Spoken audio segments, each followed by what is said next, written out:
In discussing the Enlightenment, as we began to talk last time, the ideas of the Western Enlightenment came to the Jews as well, and reform in Germany can be seen as a product of the Enlightenment. Now, reform in Germany, beginning in the early 1800s, turned radical. It felt that in order to be German, you had to give up practically everything. So I mentioned to you that Saturday became Sunday. The Reform Temple resembled the Lutheran Church. The clergy dressed as the Protestant ministers did. There was an organ in the temple. And the Hebrew language was dismissed. It was only in German, and any reference to Zion in Jerusalem was taken out of the prayers. It was a complete break with all tradition. It was not a gradual thing, but it was a really radical is the only word. And it swept all of Germany. The overwhelming majority of German Jews became Reformed. And the situation was such that the Jews in Germany felt that there were great opportunities open for them, and that in order to take advantage of the opportunities, they had to discard their Jewishness. Many even discarded being Jews. There were a large number of conversions to Christianity. In fact, the entire 19th century is marked by conversions. It's estimated that as many as 250,000 Jews in Germany and Central Europe, Bohemia, Slovakia, Austria converted to Christianity because of the fact that that was the opportunity to get into the Western world. Now, the three most famous converts in the 19th century were Heinrich Heine, the great German poet and literary figure. So Heine lived most of his life outside of Germany. He lived in Paris, but he was a very tortured person. He had the self-hate that Jewish converts usually have, but he was torn by the fact that he was Jewish and that somehow he couldn't escape the fate of being Jewish. The other famous convert was Karl Marx, whose father, Marx, was a German family. His grandfather was an Orthodox rabbi. Marx's father had already converted, and Karl Marx was baptized when he was young, but Marx rebelled against all religion, but he rebelled against Judaism particularly. He had a great hatred for Judaism and Jews. He wrote an anti-Semitic book called The World Without Jews. And he is the one who coined the phrase, mimicking Luther, that mammon, money, is the god of the Jews. Now, Marx, in his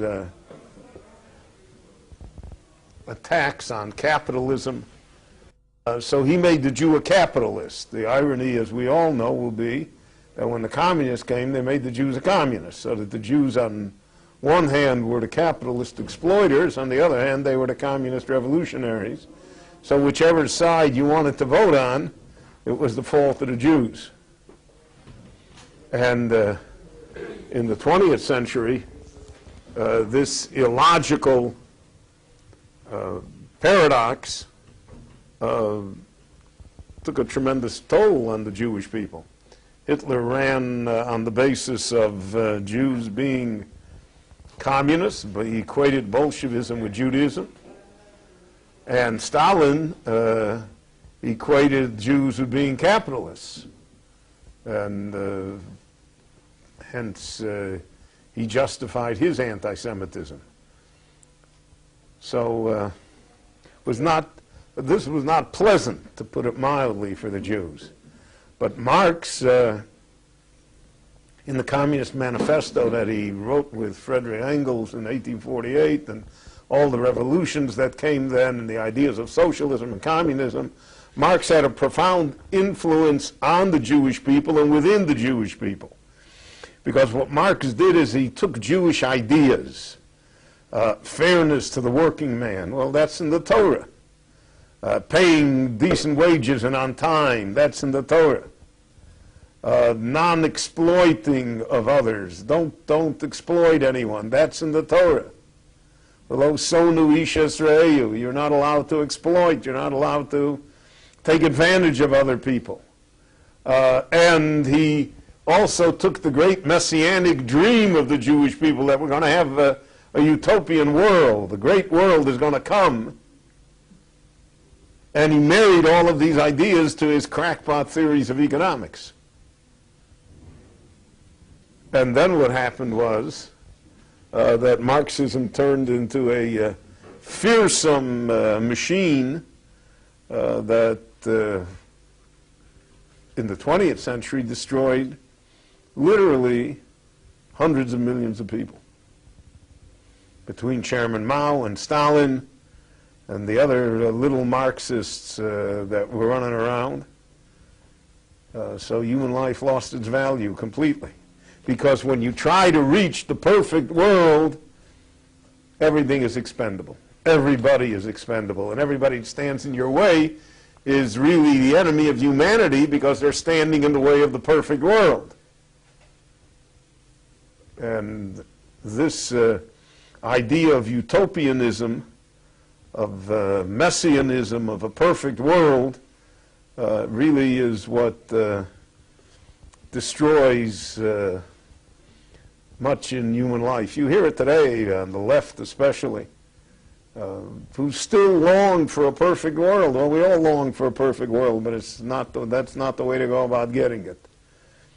And longing for a perfect world has to be discounted a little by the nature of human beings.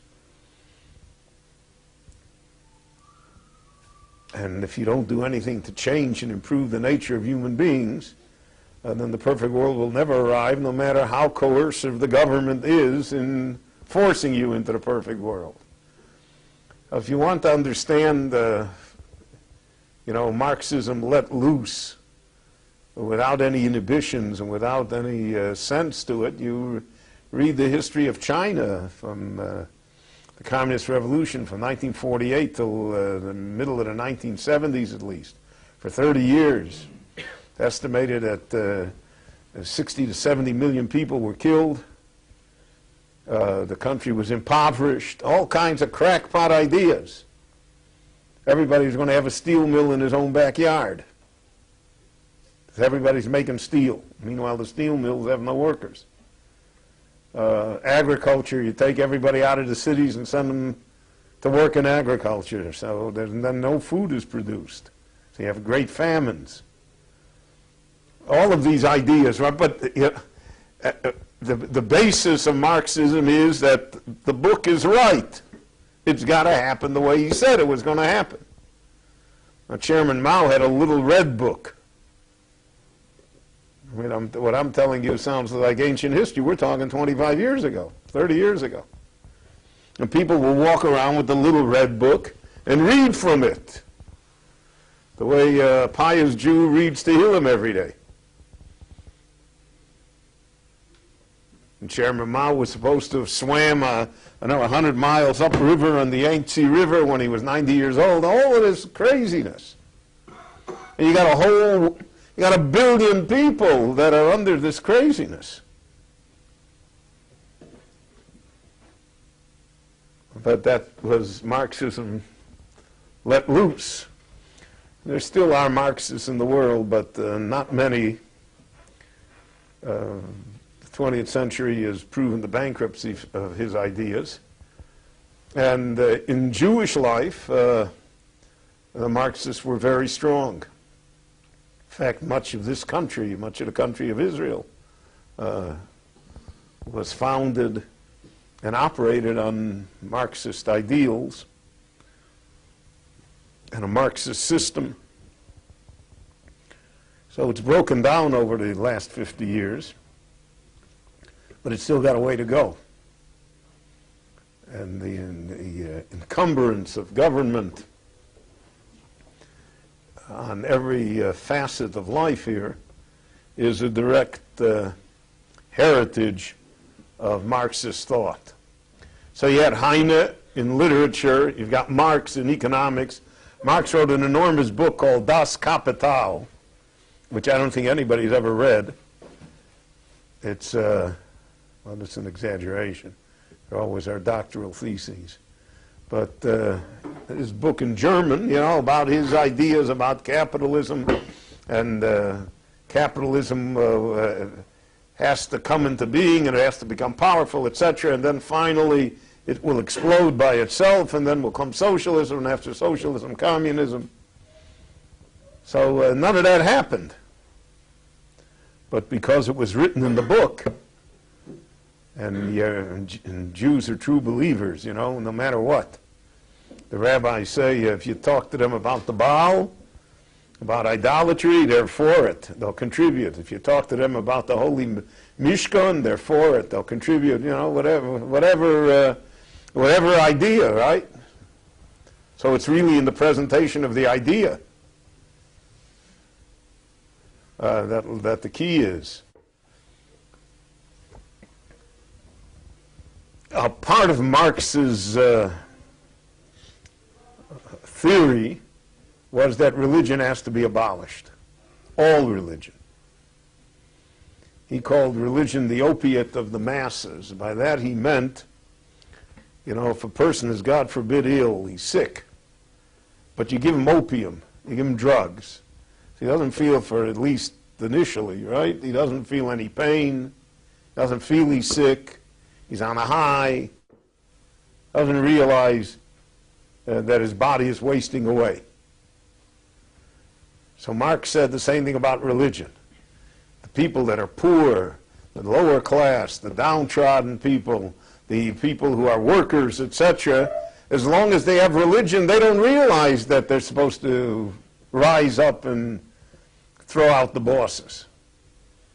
And because religion preaches, all religions preach, the ability to accept adversity, the ability to stay within one's limits, so to speak, the ability to be happy and productive even in a situation that is not ideal.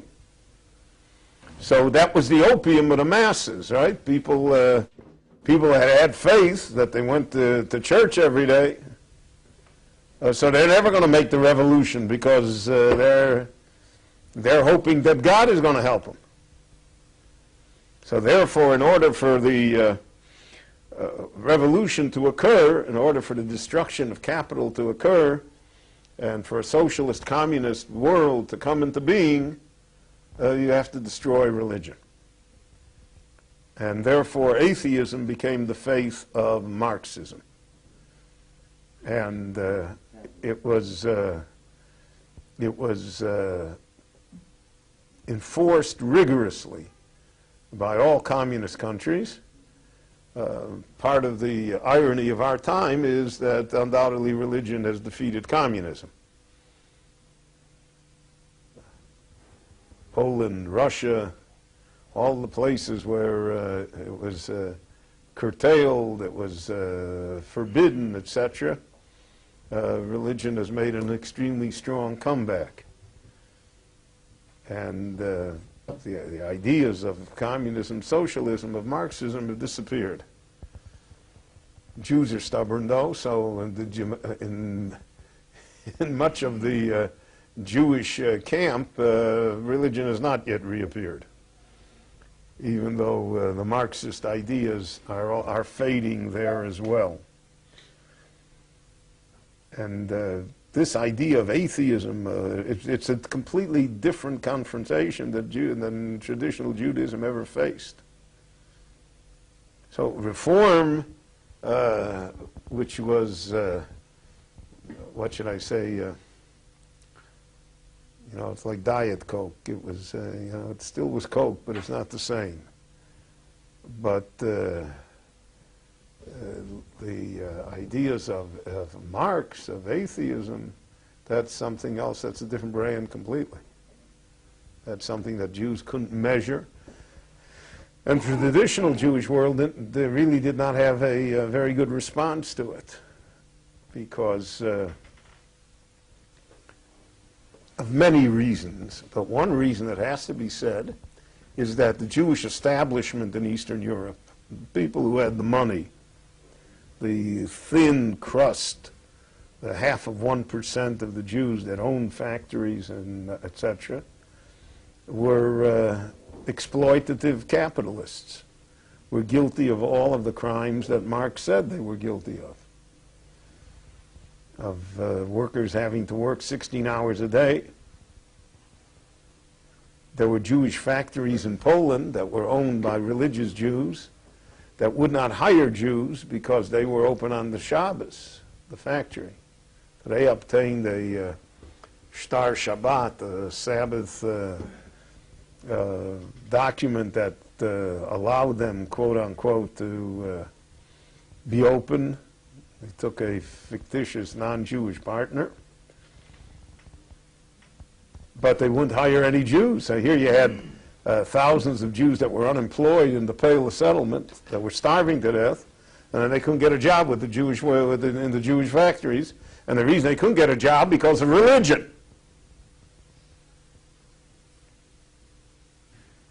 A religion that's skewed, isn't, that misses the whole point. But that's what happened. And therefore, there is no surprise that, for instance, the largest Jewish organization and political party in Eastern Europe in the 20th century was the Bund. It's called the Bund. It was a labor union. It's the Histadrut in a more aggressive form, if you can imagine such a thing.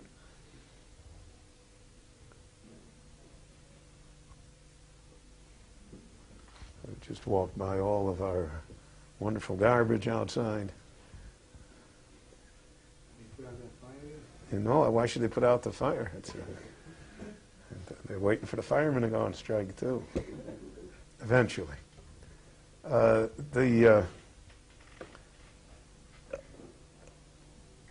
was an enormous resentment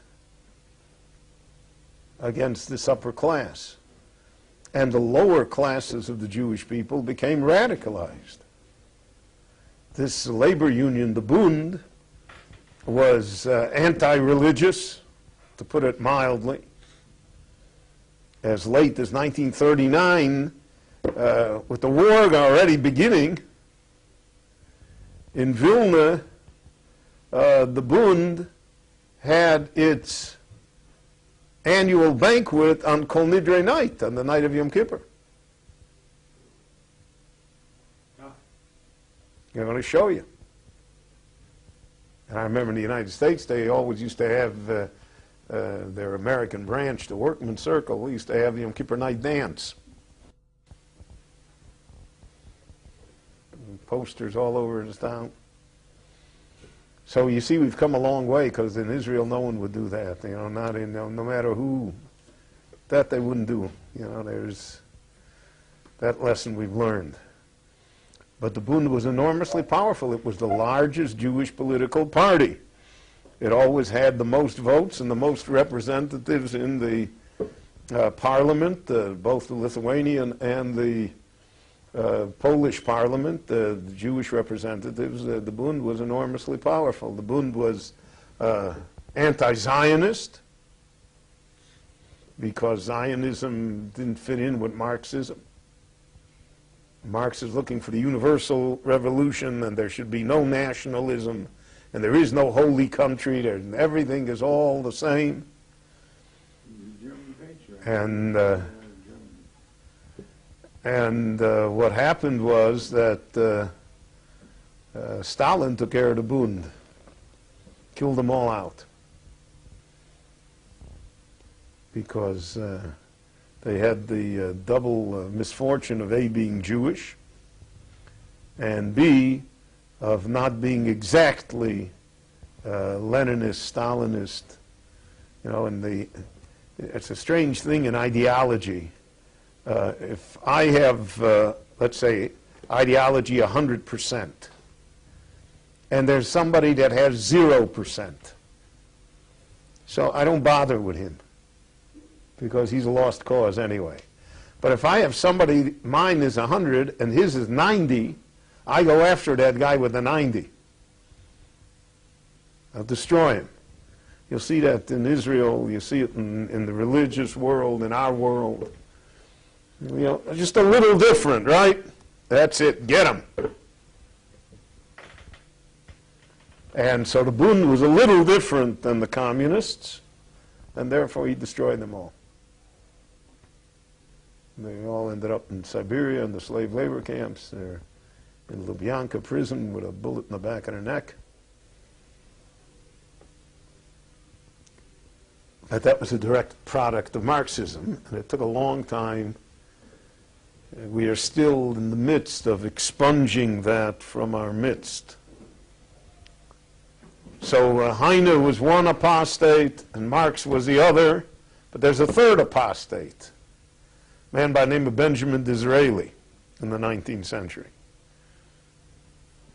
Disraeli is one of the most fascinating figures in all of history. Disraeli was born a Jew. He didn't become an Anglican until he was 14 years old. And the reason he became an Anglican is because his father had a fight with the Rabbi of the shul, which is perfectly understandable why one should therefore become an Anglican. But that's exactly what happened. His father was a member of the famous London synagogue, the Bevis Marks synagogue, the oldest synagogue in London from the 1700s, Sephardic synagogue.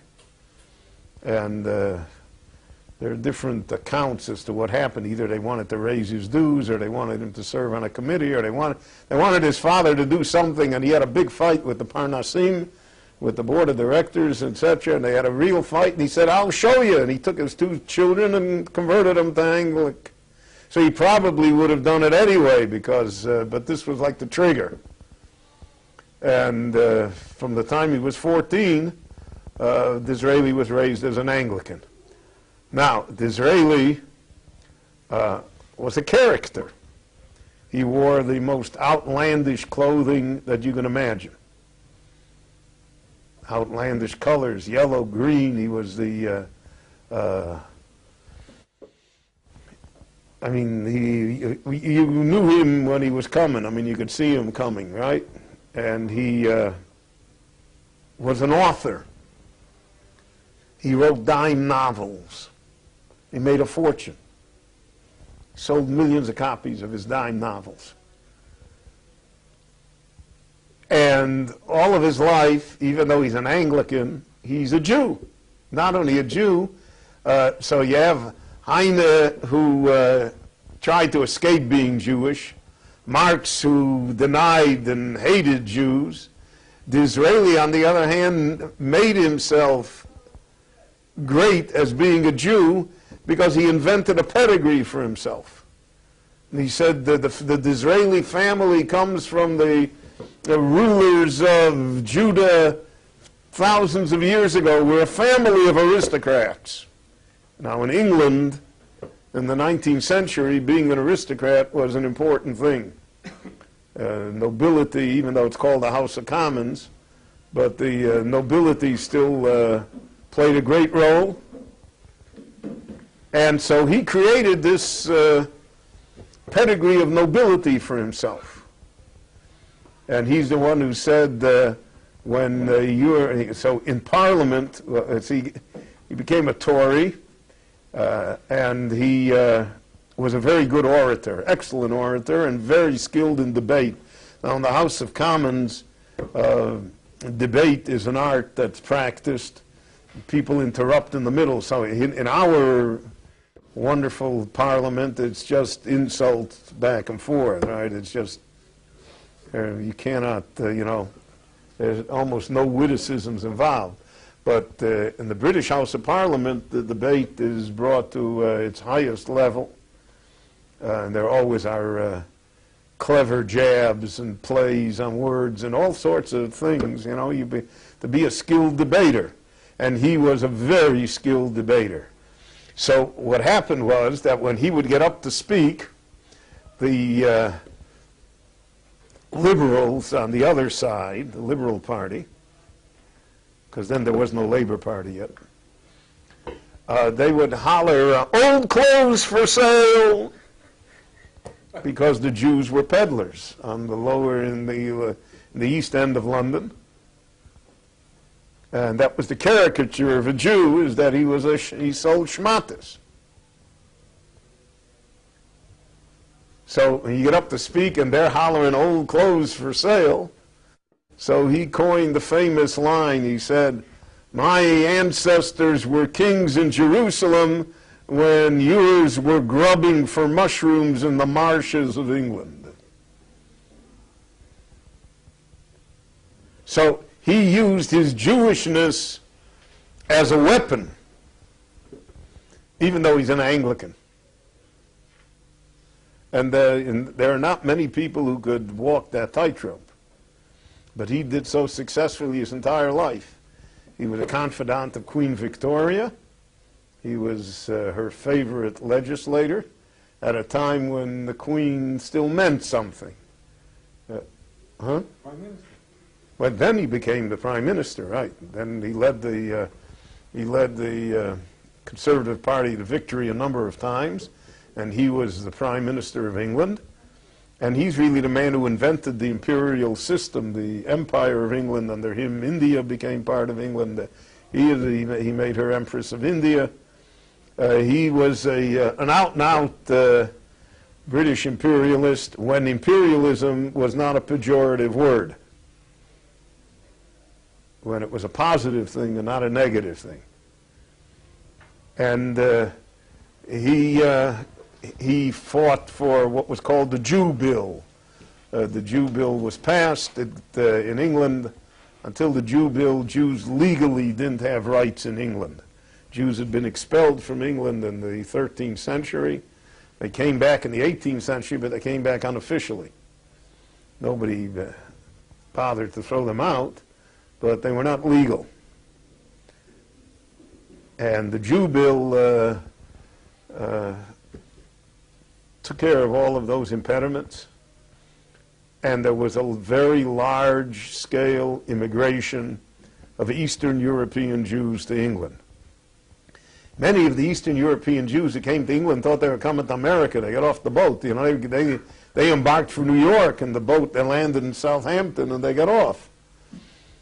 When I was in Ireland, and I spoke in the shul in Dublin, so they had their memoir from one of the original founders of the shul in Dublin, that, like 30 of them got off, and they said, where's the Lower East Side, right? We want to go to, and they didn't realize they got off in Ireland. And they didn't have enough money to get back on another boat, so they stayed in Ireland, and they built a community in Dublin. Which, except for driving on the wrong side of the street, there's not much, why not? So you had this person, Disraeli, in a very strange sense, brought pride to the Jewish people. He's like the only convert that we're proud of. We're not proud of Marx. We're not proud of Heine. We're not proud of all the other, we call them apostates, right? They're deserters.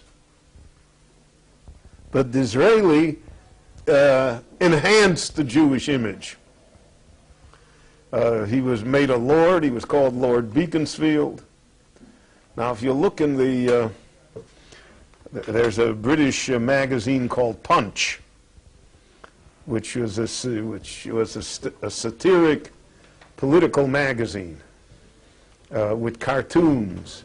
So in the 1800s, the cartoons regarding Disraeli today would be considered anti-Semitic, but then it was acceptable, you know, big nose and the whole thing. But Disraeli was a force. He was an enormous force.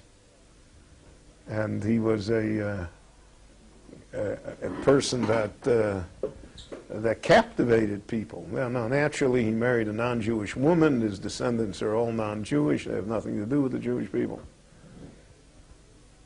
But it really was one of the phenomena of the times. He had these three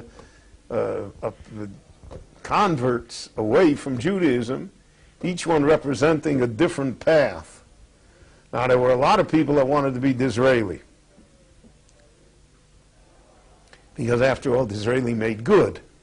One of the interesting things about Disraeli is that one of his novels, and a few of the novels that appears, there always appears someone who is going to arise and bring the Jewish people back to the land of Israel. That's a theme that exists in his novel. And for instance, when Herzl came to England to testify, the Jewish immigration to England was so large that in 1903 and 1902, the British House of Parliament made a select committee to discuss limiting Jewish immigration into the country. And Herzl came to speak in front of the committee. Herzl came to speak in front of the committee because he said, "You're right, there are too many Jews in the country, but if you'll give us Palestine, we'll take all the Jews there and it'll relieve your problem," right? That was his contribution to the problem. But when he spoke to this select group in Parliament, one of them said, "Dr. Herzl, you are the living incarnation of Disraeli's Tancred, of the hero of his story that's going to arise and take his people back and bring them back to their homeland." And there was, for a long time, in the 1800s and the 1900s as well, a strong undercurrent of very pro-Zionist feeling in England. Churchill was part of it, but having nothing to do with politics or anything, it just was like part of the English psyche that it was going to be a good thing and that the Jews should go back. And a great deal of that was due to Disraeli and to Disraeli's novels. He really is a fascinating figure. There are a number of good biographies of him. But there are paintings of him that are really, I mean, there's a painting, you know, the costumes that he wore, literally costumes. And he was the biggest dandy in the House of Commons. And he was, and that coupled with his outstanding oratorical abilities and debating skills made him a very, very formidable person. So it would be understandable that Jews would want to be Disraeli. But the opportunity didn't arise because of the fact that there's never been a Jewish prime minister since. So there have been Jewish members of the cabinet. You have now Jack Straw, who is the foreign minister of England, who comes from a Jewish family, but he is a converted Christian. So you have those types of things. And you've had Jews, full-blooded Jews, that have also had high office in England, foreign ministers, etc. But we never had another person that equaled Disraeli. And it's what is really telling about it is that both the non-Jews and the Jews considered Disraeli Jewish. even though, as I mentioned, he was a complete Anglican. He always spoke about his Judaism as being the preface towards being a Christian. In other words, that you couldn't discard Judaism, and Judaism is right, etc., but you have to go one step further. And the one step further was the Anglican Church. Whereas other apostates turned against their Jewish roots and turned against their Judaism, Disraeli never did that. All right. So you have here this period of the 1800s, this period of the Enlightenment that sweeps all over European Jewry. And for hundreds of thousands of Jews, it means conversion. For other hundreds of thousands of Jews, it means reform, the complete abdication from any performance of Jewish mitzvot, Shabbat, of dietary laws, of anything. All of that is gone. And the absence of any Jewish nationalism. But then you have what's called the Haskalah, the Enlightenment, which came to Eastern Europe, which was different in character completely. In Eastern Europe, reform wasn't going to go. It would not be popular. There are many reasons, but I think I explained it to you once, that the main reason was that no one really wanted to be like his Polish or Russian or Lithuanian peasant neighbor. It held no attraction. Well, if you lived in Germany and your neighbor was a professor in the University of Berlin, and Germany was a highly cultured country, and everybody went to the concerts, and there was Gemütlichkeit, and they had beer, and they had good desserts and stuff, So Germany had so why not be a German? But no one wanted to be the Polish peasant who lived next door to you in the same town, who was abusive and violent and alcoholic and illiterate. So the drive for change did not take on the same type of action that it did in Germany. In Germany, reform was to make the Jew like the Christian, to make him look and behave just like his non-Jewish neighbor.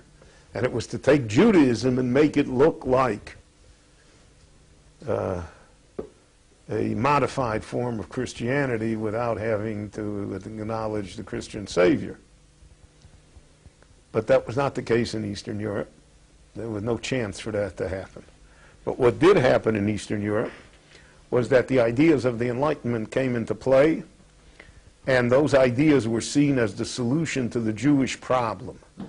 Now, beginning in the 1800s, we have this phrase, the Jewish problem.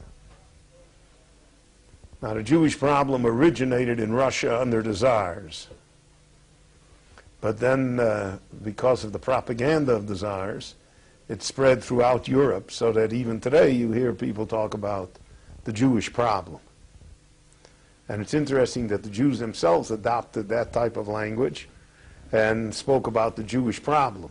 I remember when I was growing up in Chicago, there were always a series of lectures about the elephant and the Jewish problem, Chicago Cubs and the Jewish problem, whatever topic always ended up and the Jewish problem, right? Because the Jewish problem, we also felt that it was real somehow, the Jewish problem. The Jewish problem was never the Jewish problem, it was always the non-Jewish problem. But when you're reminded, so today it's not the Jewish problem, it's the Israel problem. Right? If Israel wouldn't be here, it would be a wonderful world, right? So in the 1800s and the 1900s, they said if the Jews wouldn't be here, it would be a wonderful world. Which it's pretty frightening to think that very little has been learned over the last 200 years and over the graves of hundreds of millions of people, because the Jewish problem wasn't limited to Jews. destroyed Europe.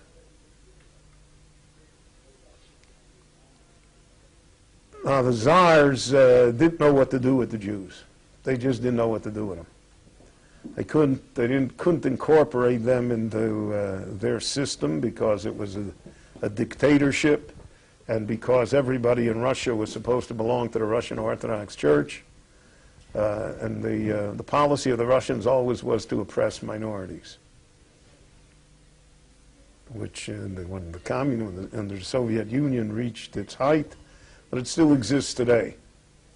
And that's why when people had a chance to break away from the Soviet Union, most of the Union of Soviet Socialist Republics opted out.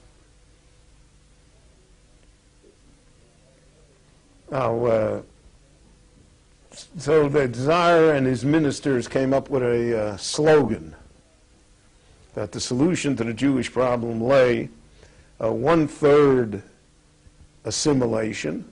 By that they meant one-third of the Jewish people they would attempt to convert to Russian Orthodoxy, to the Christian faith. One-third extermination, either through starvation or pogrom. One-third emigration, and a third of them they'd forced to leave the country. After the American Civil War, there began large immigration of Europeans to the United States because the West was open. So you had 2.5 million Jews that picked up from Russia and left. But the Jewish birth rate was so high that the 2.5 million were made up, so that the total Jewish population of Russia never diminished. One of the really strange things is that in 1800 there were about 2.5 million Jews in the world, maybe 3 million. And in 1939 there were 19 million. And in 2002 there are about 14 million. So all the numbers are not natural. I mean, the Holocaust did it, but even without the Holocaust, there should be way more than 14 million.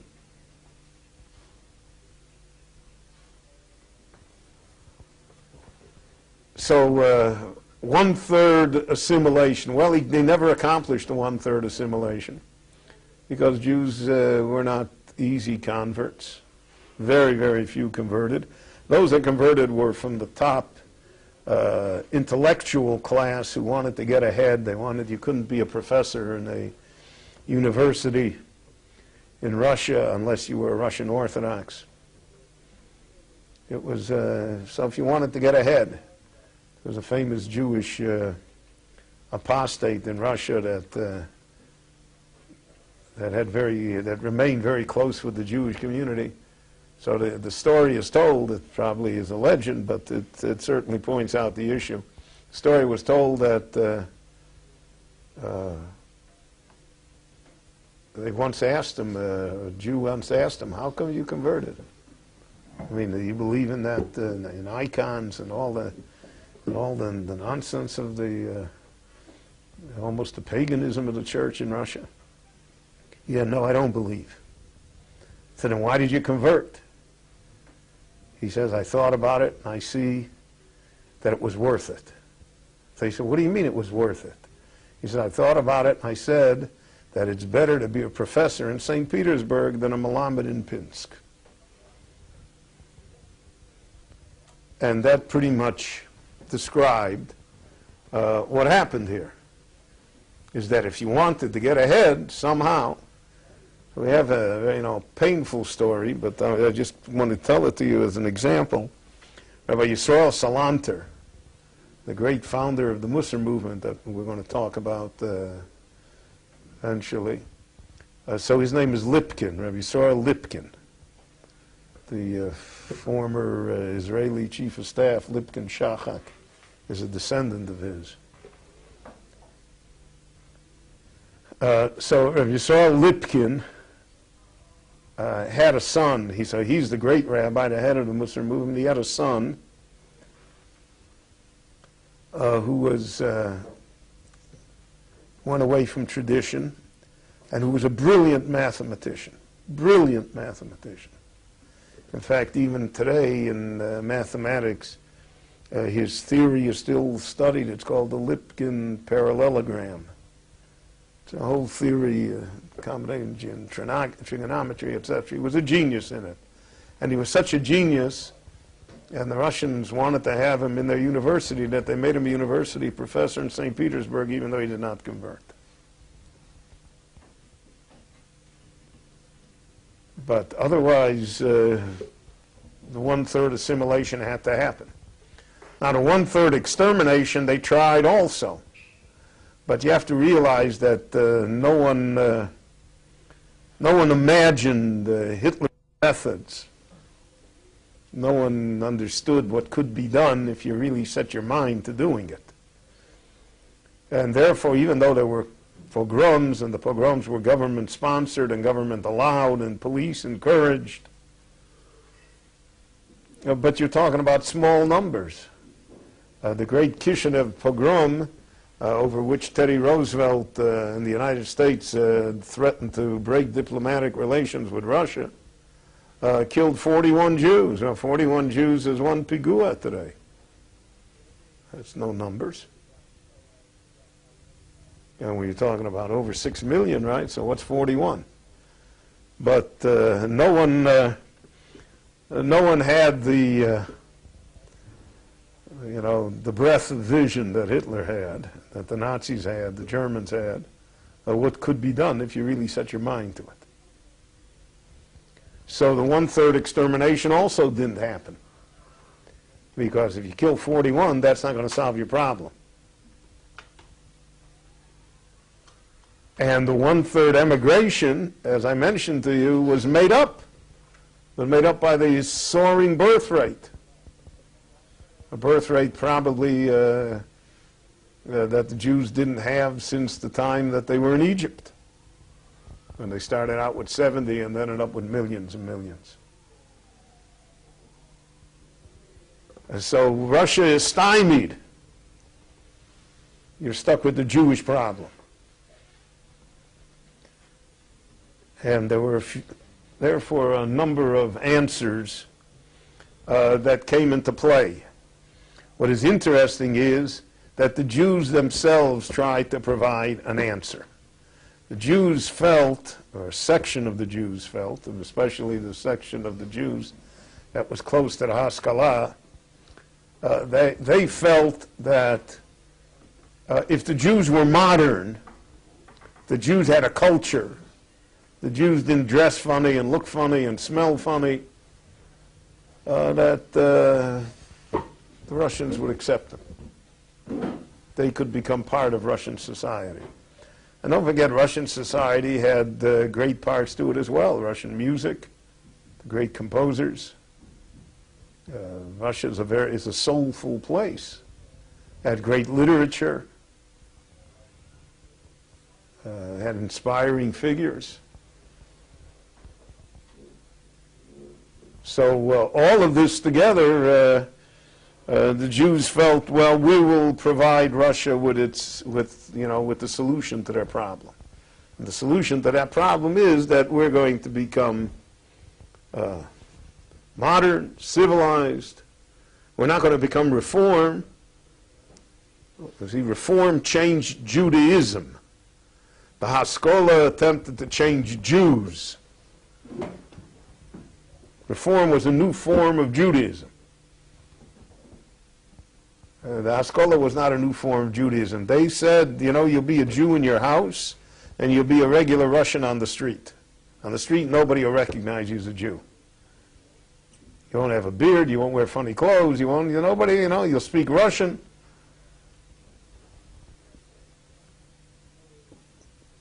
In your house, you can do whatever you want. In your house, you can have every stringency that you want, every chumrah, whatever you want to do.